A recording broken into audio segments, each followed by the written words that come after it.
collection of short stories, 1.2 billion. I've always thought that short stories are sort of the stepchildren of the literary world. By just calling them short stories, they're not short stories as opposed to long stories. They're short stories as opposed to stories, as though it's like a bit of a compromise of a story.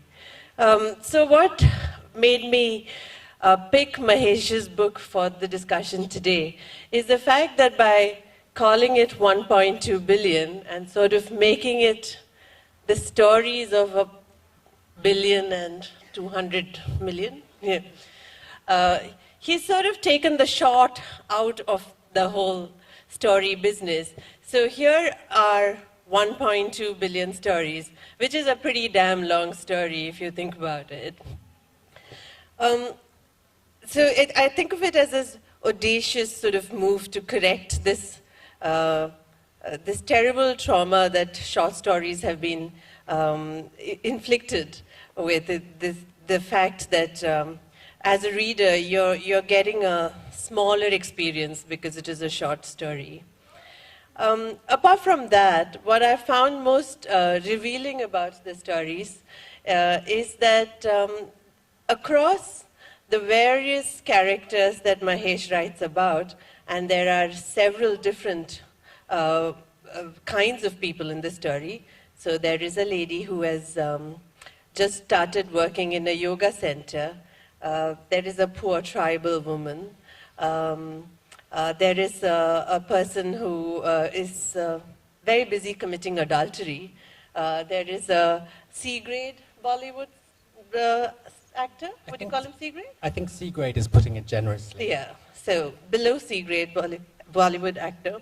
And so there are these 1,000 different kind of characters from 1,000 different parts of India, and I don't mean geographic parts of India, who come together and who you may have not met anyone from that social strata in your life, but the story immediately tells you who they are. And Mahesh puts you right in the middle of their trauma very quickly. The other thing that I enjoyed about the book, again, is this attempt at bringing the many Indias together. And especially now in the kind of urban lives that we lead, where we are obsessed with keeping the other out and only sort of interacting and seeing and being with people who are like us. This is a very important book that brings the beauty of the other, and that sort of opens your eyes to make sure that you understand their stories and helps you build some empathy to people who in our daily lives we are so actively obsessed about keeping away from. So that's my brief little introduction to the book. It's 13 stories set in various parts of the country, set in homes and minds of various different kinds of people. And you will always find something that is familiar, a familiar anxiety, as it were, in each of these characters that resonate with your own life. So maybe we could start with you, Mahesh, reading out a bit of this of a story, and that will set the mood, hopefully. Sure. I'm going to read from a story called The Agony of Leaves, which is set in Tamil Nadu, in the Nilgiri Hills. All you really need to know about this story is that it's about a father-in-law who falls in love with his daughter-in-law. And you just mentioned that perhaps some things will be familiar. So perhaps this might resonate. I don't know. Who knows? I do not want to beat about this bush or that bush. I will say it straight. I am not a perverted fellow. It has never been my habit to move with prostitutes or other women of that type. Not even once have I made a lewd remark to a lady or suggested some dubious act to anyone other than my wife. I was always faithful to Lata, and she will certainly vouch for that, wherever she's resting now. I am from a decent family. I have a good position in the community. I have clean hands. Unfortunately for me, I'm in love with my daughter-in-law. And without a doubt, it is love, It's necessary to say this to challenge the obvious conclusion that my predicament is a matter of lust and libido. The problem is society, which over and above everything else has a filthy mind. People will say, look at the dirty bugger. He has no shame. How could he even think such a thing? What I would say in response is this. Look at my track record and my intentions. Look at my character. After such an examination, only a clean chit can be the result. But it is my bad luck that things are not so simple. Every morning, Mira and I sit on the veranda with my coffee. Mira scans the paper, and I scan her, although not in a way that would make her feel uncomfortable. My son Vikram usually sleeps till late, so it's just the two of us. Mira rustles the paper and reads out some interesting tidbit. Principal absconds with student and college cook. Then she gives me a half smile and shakes her head in that special way. What will people do next? The smile that also means, what will we do next? Long after our second cup, when the paper is slid onto the floor, we continue to sit here staring at the slopes. There is no need for this type of attendance on her part or on mine, but we do it anyway, feeling something between thrill and anxiety. I really need to have my bath and start the day, she often says, not moving. The day is not going anywhere, I say. In a few weeks, the rains will be here and the water will smash against every side of the bungalow. I suppose then we will have to go back inside. But I'm not going to think about that. At the moment, the sunshine is still lighting up the hillsides, every tea bush aching with green. I have said that my feelings are not based on lust, and I maintain that position. But it has to be said that Mira is beautiful. At times, when she's lost in her own world, her face reminds me of one of those 50s tragedy queens. The expression is a little sulky, the determined chin is lowered, that loose strand is tucked behind her ear. Then our eyes will meet, and I will say something about the constant damn mist up here, and her spirit returns, the laughter springing out of her eyes. This week, her nail polish has been chipped. It makes her look a little bold, a little mischievous. I can imagine her hands pinning my wrists down as her hair falls over my face.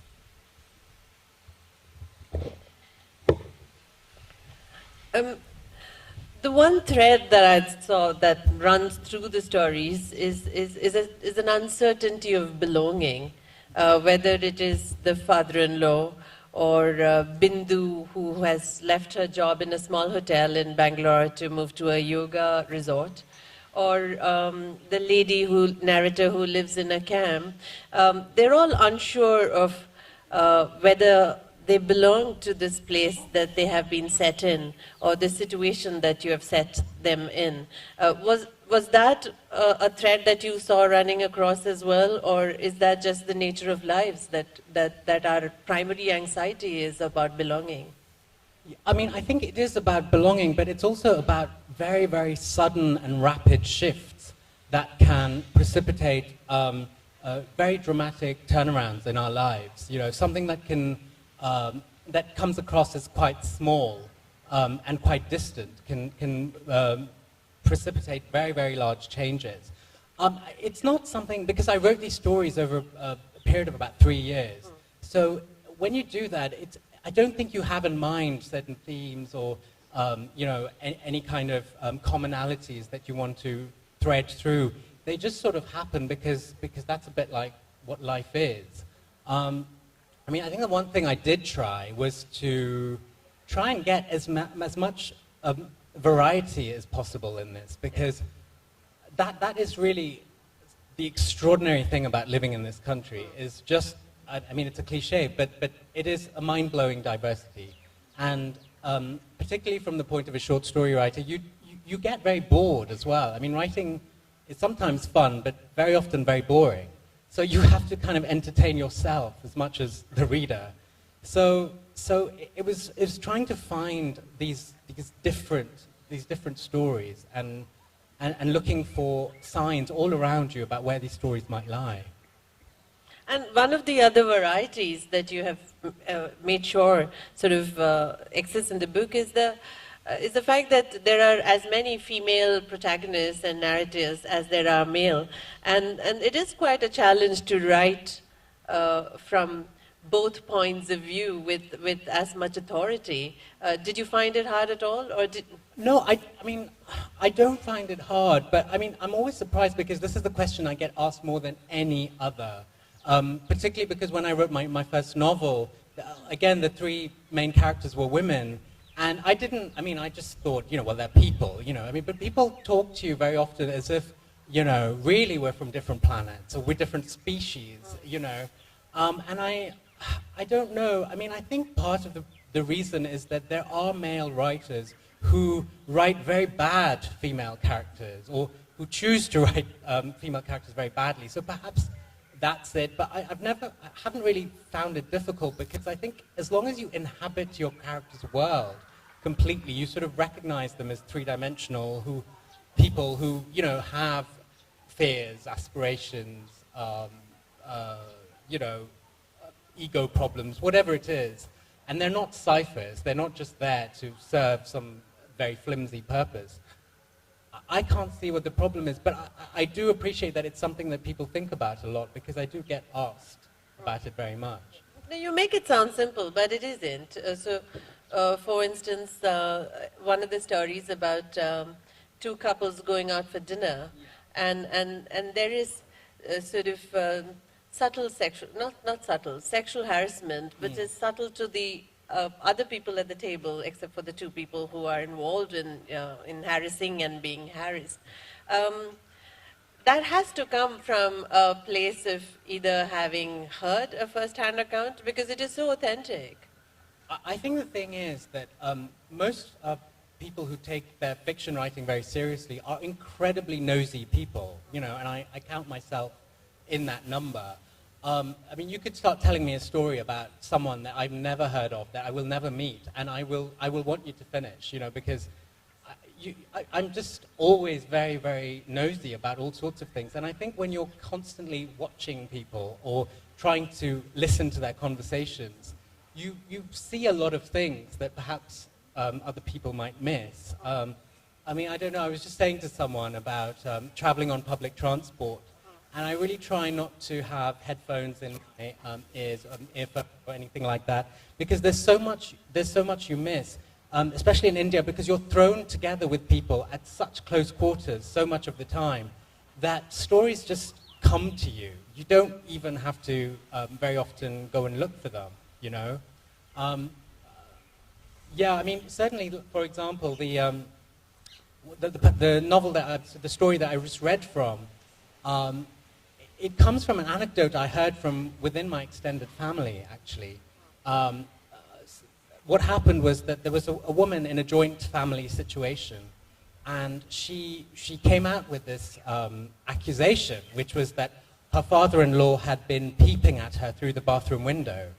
And, this kind of split the family, because half of them believed her and said, well, I've always thought he was a bit dodgy, he kind of looks like a bit of a pervert. And then the other half was, absolutely refused to believe her, saying, oh, she's just attention-seeking, There have been young women in this house for years, and, why would he do this to her, this sort of thing. And actually it struck me, this was just something I overheard, and it struck me that this must be a very, very common phenomenon, actually, because we still have lots and lots of families who live in this way, and there must be lots of instances where mere kindness or consideration is mistaken for love or lust by some delusional older man.